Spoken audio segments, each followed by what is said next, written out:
Siya, sobrang enjoy lang siya siguro pag nalalasing siya. Ina-enjoy niya lang yung company namin. Kasi alam niya sa sarili niya na walang gagalaw sa kanya, walang mananakit sa kanya. Kasi ito, mga tropa ko to, mahal ako nito, safe ako dito. Ganun yung pagkakaalam ko. Okay. Tanongin ko ulit ha, sino ulit ang makakasagot? Bakit tumawid si Tim mula sa room 2209 papunta sa 2207? Marami pong instances na tumawid si Tin from 2209 to 2207. First instance is kaming lahat ay pumunta sa 2207 kasi before the New Year Eve started, nag-gate crash kami sa kabilang room kasi may kasama kami na may friend sa kabilang room.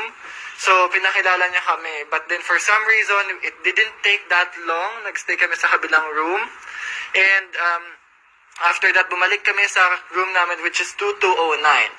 So, the other instances that Tin went to room 2207 is because nagiging makulit na siya and she's drunk. And as you can see on the video, meron pang instance doon na I'm not sure kasi doon sa video na na-upload, hindi siya buong video. Doon sa video na na-upload, I just want to clarify everything na nakasama ko sa video. Doon po sa video, naaway po si Tin sa room 2207, and that time, I'm the one who picked her up. Okay. So, sa ibang instances po, room,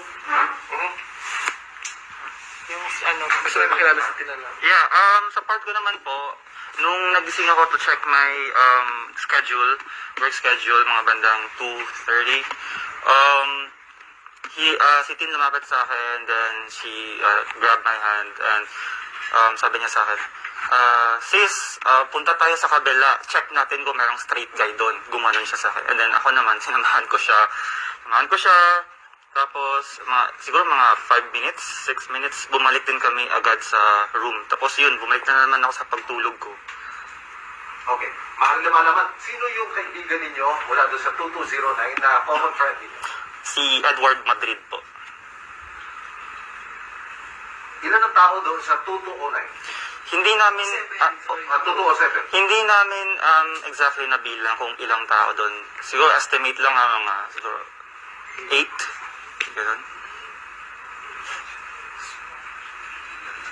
Ba't kayo lahat nasa 7. 7 kayo lahat? Yes, kasi si Edward po, ginather niya kami. Sabi niya sa amin, guys, may papakilala akong mga friends ko din sa kabilang kwarto. Just say hi, say Happy New Year. So kami, pumunta naman. Sige, friendly, gano'n, friend tayo.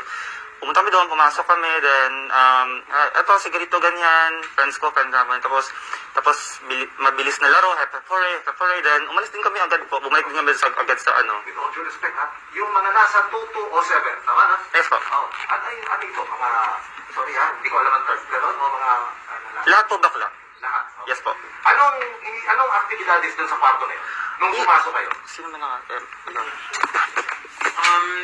may Facebook Live, may nagti-TikTok, may ring light, ganun yung activities doon. Tapos, habang naka-Facebook Live, naglaro kami Hep Hep Hooray, mga parlor games. Tapos, actually, may prize pa nga yung Hep Hep Hooray na yun, kasali kami lahat. That was before New Year's Eve. Nag-Hep Hep Hooray kami. Siya pa yung nanalo. Sobrang, grabe kasi siya, sobrang active siya. Sumimp lang siya, pero she won 500 pesos. And then, afterwards, sabi ko sa kanya, punta na tayo dun sa kabila, mag-New Year na. Napansin nga namin yung mga tao dun sa 2207, wala namang gwapo, tapos parang mga may age na bakla, pero may mga edad na. So, sabi ko, dun na tayo sa kabila, wala namang pogi dito eh. So, pumunta na kami dun, pabalik sa room namin to welcome the New Year. Tapos, yun. Ilan kayo doon sa 2209? Sa totoo 9 initially, ilan ba tayo? 10 or 11? Kasama si Christine, 11. 11 including Christine. Sa 2209, yes. Okay. Pero ba nagpakilala o may nakilala ba kayong basketball player doon sa 2207? Ay, wala. Meron bang parang basketball player doon o meron bang nabalitaan yung basketball player pala yung isa sa kainuman natin doon? Ay, hindi. Wala po kasi akong kilala at alam ko matatandang bakla sila. Wala akong... Punta namin na yung... Sorry sa term. Pero, yeah, there's I did Alam not ko walang straight. see any straight guys there. Bago tamahan si Tin at tuluyang mag-blackout, sino ang kainuman niya?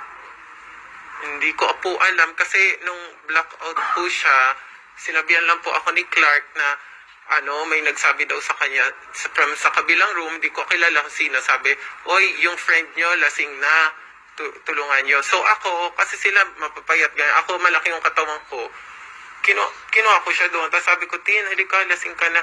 Sabi, buhatin mo ako. So binuhat ko siya. Yung buhat ko pa sa kanya ganyan, ayaw niya. Gusto niya, parang yung pang bagong kasal, yung pang princess, makulit kasi yun. So binuhat ko siyang ganon. Tapos clearly, makikita niyo rin sa CCTV na yung pagbuhat ko sa kanyang ganon, meron pa siyang malay kasi since occupied yung both hands ko, siya yung naggagano ng door. Siya yung nag-open ng door for me.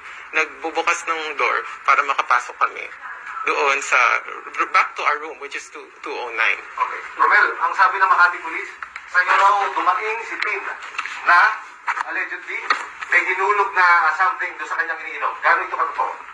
Yes po.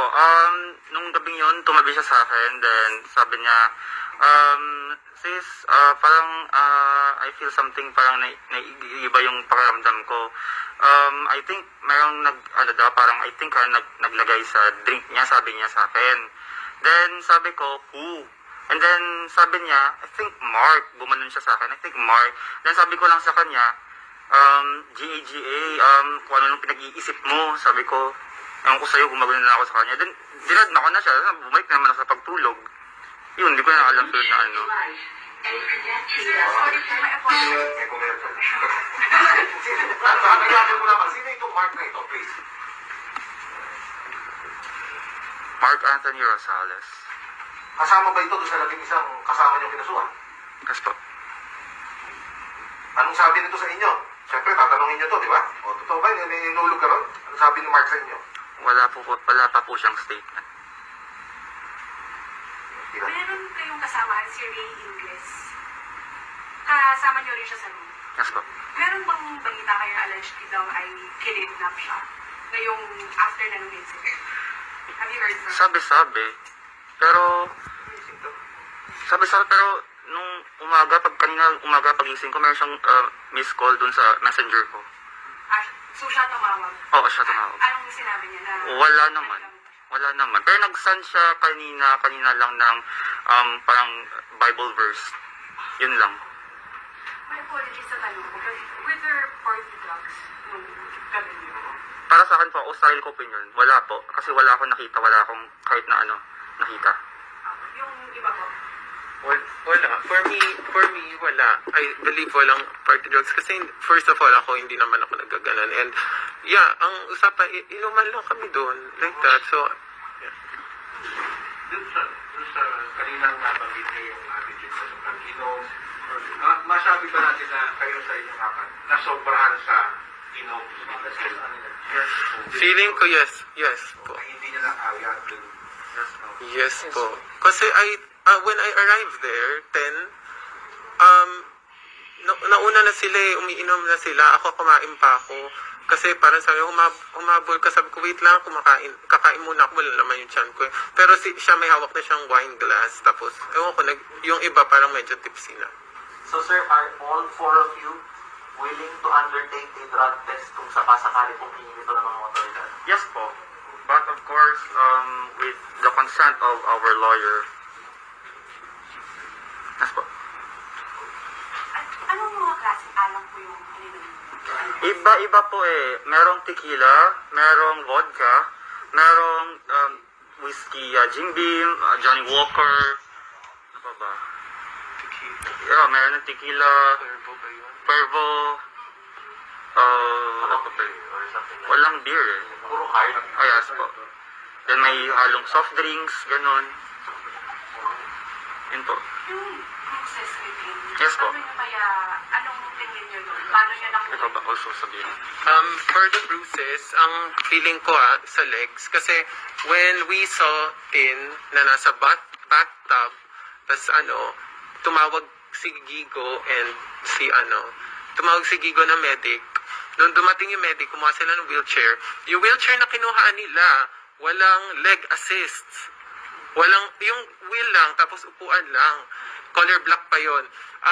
Walang makabuhat kay Tin paupo sa chair kasi as we all know, scientifically, pag ang tao patay, bumibigat yan double their weight. Pero I know, si Tin noong time na yun, warm pa siya, hindi pa siya malamig. Blackish pale yung lips niya. Tapos, ako na naman, since ako yung binuhat ko siya paupo dun sa wheelchair. Pero hindi siya maayos. Parang nakaslouch siya, nakastretch yung legs niya. Tapos, sinasabi nung wala nga leg assist. Sinasabi kailangan may hahawak sa paa niya. And nakikita ko kasi naiipit yung legs niya sa may, sa may sidebars ng wheelchair. Tapos sabi ko, ano ba yan, ang hirap.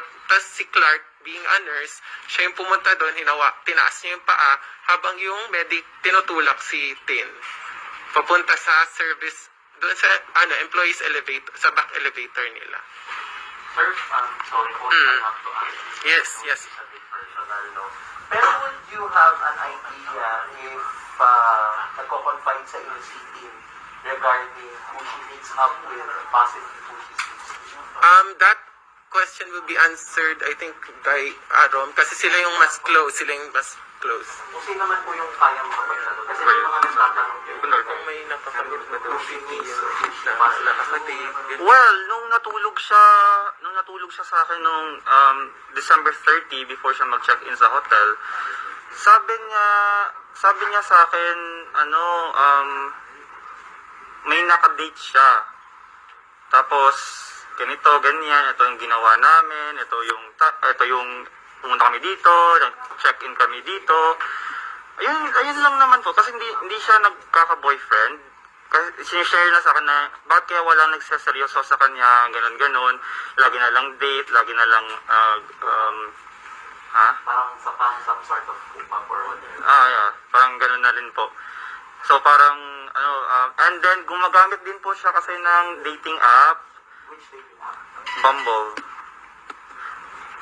Yun po, tapos doon niya namimit yung mga tao na nakaka-date niya, kaya ayun, ginagabi siya. So, in the days before the party, may mga nakakamit siyang tao. Yes po. Di ba?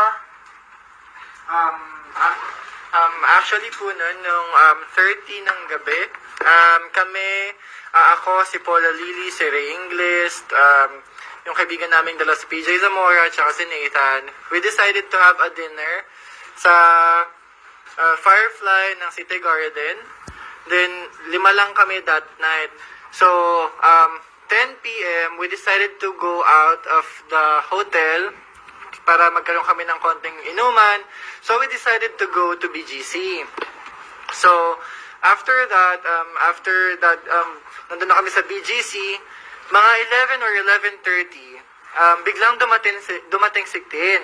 So ako yung tinanong ko siya agad kasi I am really not aware bakit nandun si Tin. But alam niya yun, nasan kami, ganyan-ganyan. So probably siguro nakita niya sa My Day ni Ray English na nandun kami. Then she suddenly show up sa location. So I did ask her, uy, saan ka galing? Ganyan-ganyan. Akala ko sasama ka sa dinner. So then after that, she responds. Sabi niya, dito lang ako within the BGC area. May minute lang ako. So from there, I conclude that December 30, talagang may minute siya sa BGC. Sir, kayo po. Hindi namin lang namin napakalabo ko kasi. Sino mo ang nag-ayos nung year-end party? Kami pa lahat. Si Tino, kasama sa plano? O... Yes po, siya nga po itong isa sa mga excited na mag-check-in sa hotel na yon. Okay. Apo. Ilang beses, nung gabi na yun, ilang beses siya nawala doon sa kwarto ninyo para tumawid doon sa kapila? At ilang oras palagay niyo nawawala? At siya lamang. Tagpas 5 beses ba? O, kasi kung magiging naman tayo, walang alisan dapat, hindi ba? I don't know, more than 5 times? 1, 2. More than.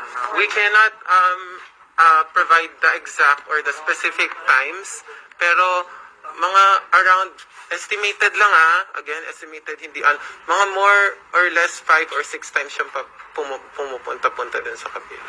Sino po kasama niya, Boss Valentine? Valentine po. O Valentine? Ano po Sino yung, kasama niya na tumatawid? Iba-iba. Nangyaya siya pagpupunta, punta tayo dun sa kabila, gano'n, sa mamo ko. Pupunta siya doon. Minsan, siya lang mag-isa, pumupunta siya doon. Mag-isa. Okay. Doon sa kwarto na yun, ulitin ko lamang, para malinaw, wala kayong close doon, wala kayong... Ako, personally, wala ako talagang kilala ni isa doon. Doon lang, yung pinakilala lang. Okay. Ano masasabi nyo? At ang sinisigaw pa rin ng pamilya Nasera may foul play. At yung kabilang kayo dito. Well, Dapat papanagutin. Pwede na kayong, ito na yung chance ninyo para...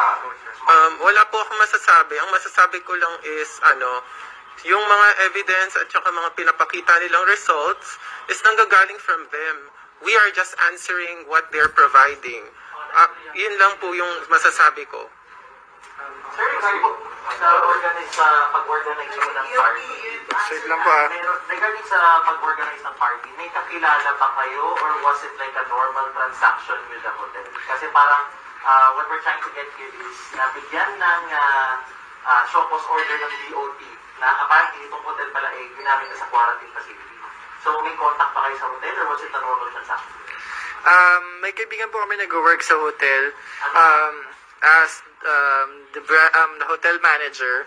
Kaya po, What some of your friends with the hotel manager? oo. So, kaya po nakakuha kami ng murang rate. Wala siya rito. Diyan po. Wala po. Then, going back po sa question kanina ni Sir, gusto ko lang po sabihin sa family ni Tin, alam ko po mahirap sa inyo yung nangyari. Hindi naman po, hindi ganun kadali mawalan ng anak. At alam kong hindi maganda ang nanay ang naghahatid sa anak sa huling hantungan. Pero hindi, sana po naiintindihan nyo rin po yung pag-grieving process namin na hindi po ganun kadaling mawalan ng isang matalik na kaibigan. Not only a kaibigan, but our baby sister. And, kung nabubuhay po si Tin, alam niya kung gano'n namin siya kamahal. At ang tanging hiling ko lang sa iyo, Tin, asan ka man ngayon, sana liwanagan mo yung isip at puso ng mama mo na wala kaming kasalanan at ang nangyari ay natural na pagkamatay at sana respetuhin natin kung ano man ang result ng autopsy. Yan lang po. Hindi ka naniniwalang merong krimen na naganap dito. Wala pong mangyayaring foul play kasi mahal na mahal po namin si Tin. Yun lang po.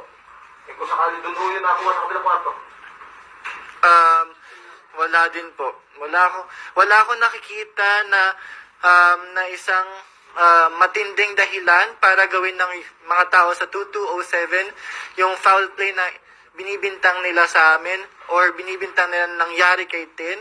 Kasi lahat ng tao doon ay isa lang ang gustong mangyari, kundi magsaya. That's it. So, tama yung unawa namin. Lahat kayo nagkakaisa na ito ay natural death. Yes po. Walang krimen. Yes po. Baka gusto mo naman kalita. Romel? Para sa depensa mo. Para mamaya, para isa-isa, ere yung mga depensa niyo. Opo, actually, Akin lang, gusto ko lang sabihin, wala na tuloy ako. Pwede kang balikan. Sige, mamaya na lang po ako. Valentine. Ano yung po yung question? Anong depensa? Ito na yung chance ninyo para marinig kayo ng public. Okay. I strongly believe na wala kaming guilt. Kasi the last moments of Tin is with us in the room doon sa tub. So, for sure, lahat kami, inalagaan siya. 3-9 namin siyang alagaan dahil suka na siya ng suka. Suka po siya talaga ng suka. 2 hours before ako matulog kasi natulog ako mga 9 na. So that's mga 6 ba? Or 6, 7. Suka na siya ng suka. And I've read, kasi since this is happening, I've read in some articles sa Google na ang aneurysm, ang mga signs na niyan pag suka ka na ng suka, masakit na ulo mo, which is what she's showing, or nakikita ko sa kanya na ilang beses siya suka na suka. I'm even giving her Pocari Sweat at saka mga Wilkins na malalaking tubig para at least ma-replenish yung fluid na nawawala sa katawan niya. I did my best, kami ni Clark, trinay namin yung best para maalagaan yung friend namin na nalasing. Parang ang nangyari sa party na yun, parang hindi ako nag-inom, parang nag-alaga na lang po ako ng lasing eh. Ayun po yung sa akin.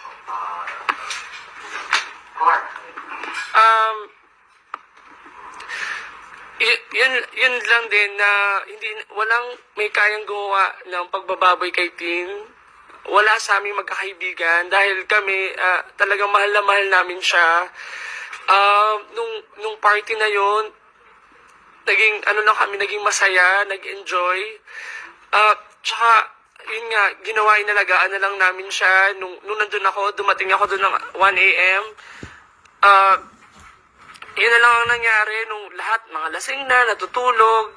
Tapos siya lang yung talagang suka ng suka, kaya talaga inalagaan namin siya. Yun nga, pinapainom namin siya ng tubig, binibigyan namin siya ng privacy. Sinasabihan namin siya na tulungan niya ang sarili niya. Tin, tulungan mo ang sarili mo. Tapos binabalik namin siya sa bed. Pero yun, parang as a nurse, yun na lang yung ginawa ko nung talaga, tinulungan ko siya.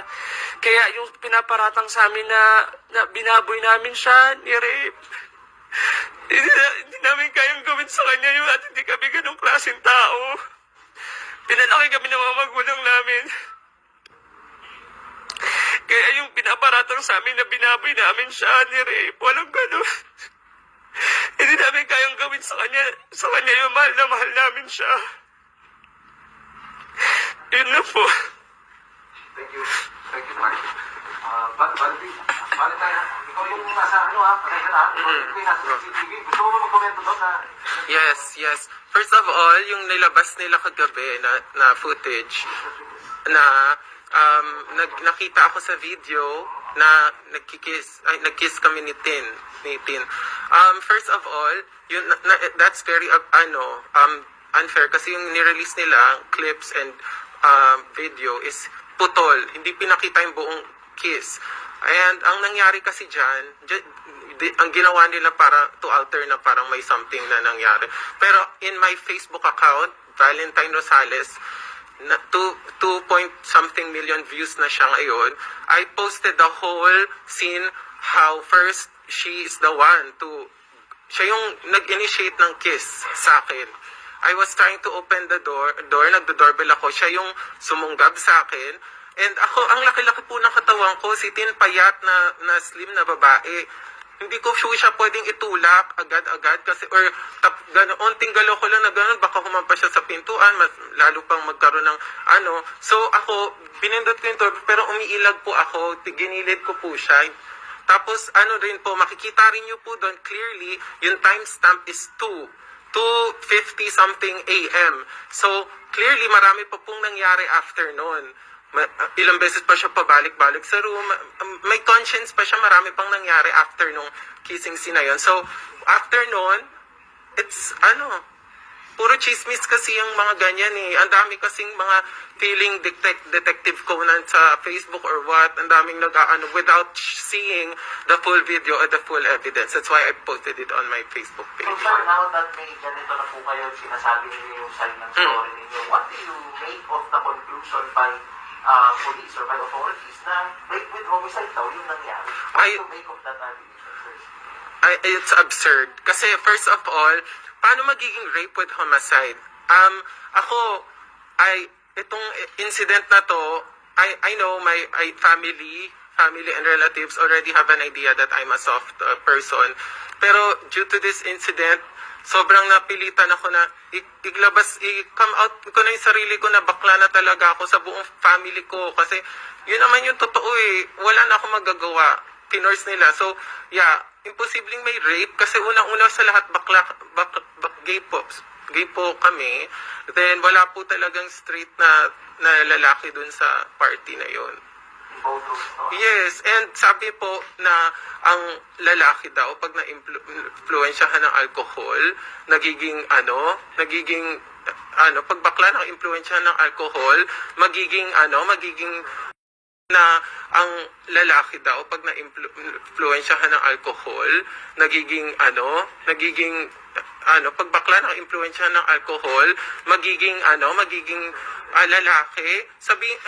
Hindi po ako po pag una lalaki po ako, yun nga po kunwari paminta. Pag nalasing na po ako, naging pa-sweet na, naging kimchi, mga ganyan na yung ko. And also, tanong ko lang sa nagsabi na ang alcohol pag ininom ng bakla or na-influensyahan ng ng alcohol ang isang lalaki, nagiging, ang bakla na influensyahan ng alcohol, naging lalaki. Kayo po, lasingin ko po kayo, tapos akitin ko kayo, papatol kayo sa akin. Oh, yun yung gusto kong malaman. Oh, magiging ka bang, ikaw lalaki ka kuya, lalasingin kita, tapos akitin kita, rerapin mo ba ako? Diba, that's absurd eh. Yun lang po sa side ko. It's common logic lang po. Common knowledge. Nagsasalita si Rom, yung feeling mo about what happened to, Ako sa sinasabi ko talaga po na walang rape o walang pagpatay na nangyari kasi ayon din po sa resulta ng autopsya, aneurysm po ang kinamatay ni Christine, which is natural death. At yung rape na sinasabi po nila, hindi po namin magagawa yun sa best friend namin dahil una sa lahat, meron kaming nanay, kapatid na babae po, which is mahal namin at nirerespeto namin. Ganyan din po yung nararamdaman namin kay Tin. Nirerespeto po namin si Tin at hindi po namin kayang galawin o kahit anuman kasi isa sa amin, tanungin mo, hindi kami nalilibugan sa kanya. Okay. Pwede nyo konsultahin yung abogado nyo, ano ko? Dito sa tanong ko, ano? Sa inyong kwarto, sinasabi nyo malinis. Walang krimen. Pero nung tumatawid siya roon, ano ho masasabi nyo? Hindi ho kaya doon siya nilaglagan? O doon ho nagmula? Pwede nyo konsulta sa abogado nyo. Kasi sinasabi nyo, pati yung kabilang kwarto, sinasaklaw nyo na imposibleng may mangyari ring masama kay Tin doon sa kabila nang hindi nyo naman kilala yung mga tao ro. Pwede nyo konsultahin yung abogado. Hindi ko alam. Attorney, ako. Wala tayong personal knowledge. Wala pa akong alam. So, ibig sabihin, ang nagsasalita ko yun, doon lamang sa kwarto. Yes. Kasi kanina ang binabanggit nyo, imposible rin doon sa kabilang kwarto. Okay, malinaw po. Malinaw po yun, ano? Yes. Hindi nyo saklaw. Yes. Yung nangyayari, hindi nyo alam yung nangyayari doon sa kabilang kwarto. It is up to the police to investigate those who are at the avenue. Okay, Atty. Sir, tama. Okay. Baby, anong oras mo binitbit si Tim? Sa oras po na yun, parang 6:23 Okay. AM po na binuhat ko si Tin. Ang nangyari po doon is si Tin nawala po siya sa paningin ko from room 2209. Then sinundo ko po siya sa room 2207 kasi alam ko nandun lang siya. So nung pumasok po ako sa room 2207, tinanong ko, where's Tin? Ganun po yung pagkakatanong ko. Then all of a sudden, hindi nagsasalita yung kabilang room kasi siguro ayaw nila malaman ko kung nasa si Tin. Pero nung nakita kong gumalaw yung curtain, nandun sa likod ng curtain si Tin, tinataguan niya ako. So after ng pangyayari na yon, kinuha ko si Tin palabas ng kwarto. Then all of a sudden si Tin, bigla siyang humiga. So ang nangyari po dun sa bigla siyang humiga, sinalo ko po siya just to be sure na hindi siya mapapan or hindi siya masasaktan. Kasi kung di ko siya nasalo doon, mababagok po siya. Okay. So from there, binuhat ko siya hanggang sa labas ng kwarto namin. And kung makikita niyo po yung video, yung original clip without cut, si Tin pa po yung nagpindot ng doorbell at tumayo pa si Tin in front of the door. So meaning, nasa tamang wisyo pa nun si Tin. 4 a.m. Nasa 4 a.m. po yung pangyayari na yun pala, sorry. JP, tama, no? Walang tropa nyo doon sa kwarto na yon. Nag-iisa lang si Tin. Wala po, nag-iisa lang si Tin nun. Okay. May tanong. Yung oras po ulit is roughly 4 a.m. Sorry po sa 6:23, sorry.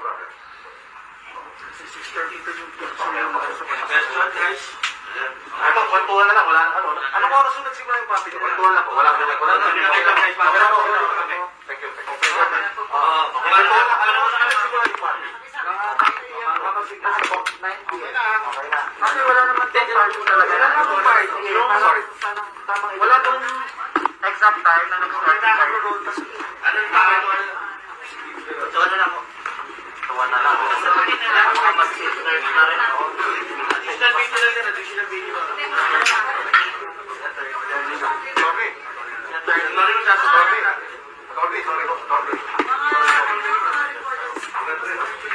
Okay lang. Pero kung gusto sabihin, Attorney naman, attorney. Maglalay daw. Naglalay na po kasi kami, hinahabol sa Facebook. Okay lang natin.